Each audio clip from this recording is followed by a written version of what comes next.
The Universe 6 vs Universe 7 tournament has reached its conclusion, and with that we now have a total of 3 completed stories.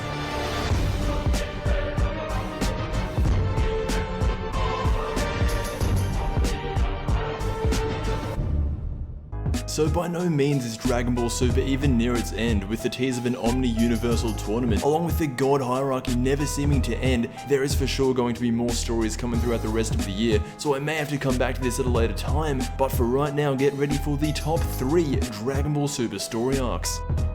Taking out the third spot, we have the Resurrection F arc. Back in August of 2015, I went to go see Resurrection F, the movie, in theaters, and while the movie itself wasn't perfect, it was entertaining. However, in the anime adaptation, from the time Goku and Vegeta start their training with Whis to when Frieza arrives on Earth, is pretty much the best part of the entire arc. The stuff with Piccolo dying trying to save Gohan just felt like they were going out of their way to force some kind of emotion. I just really wasn't a fan of how Piccolo had to die. They could have just knocked him out, similar to how he was against Cell. Also, the stuff with Tugmoa having his power increase similar to Frieza was a welcome surprise. This was actually the one main change that they made from the movie, and it was really good.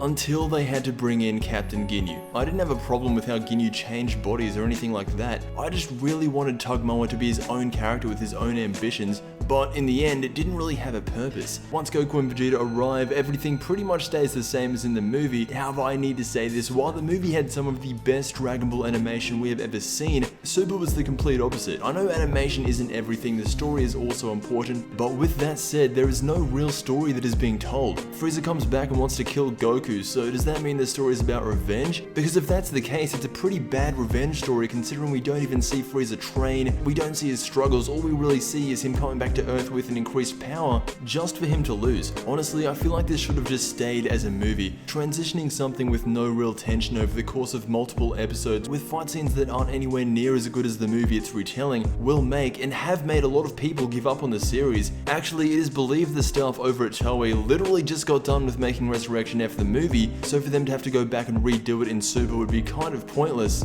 Oh wait, it was. I will say though, the fight between Vegeta and Frieza was 100 times better in the anime than in the movie, but that's about it.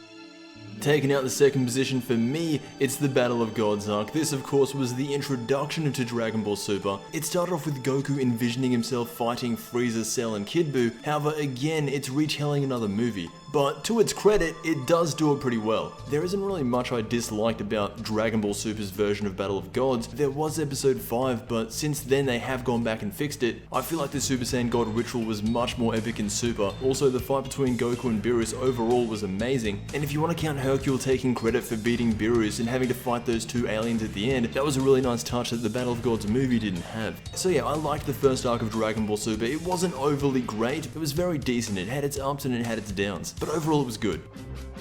And of course, the best arc of Dragon Ball Super so far has been the Universe 6 tournament. What made this arc so great for me at least is that number 1, it wasn't an adaptation, and number 2, aside from reading out plot details, I had no clue what was going to happen. This arc was the introduction of 9 new characters. We had guys like Monaka, Champa, Vados, and Hit, just to name a few. Also, it's heavily implied that this tournament was only a setup for something else. As we know at the end, once Monaka is declared as the champion, some all-powerful guy steps into the ring, humbling even the gods of destruction.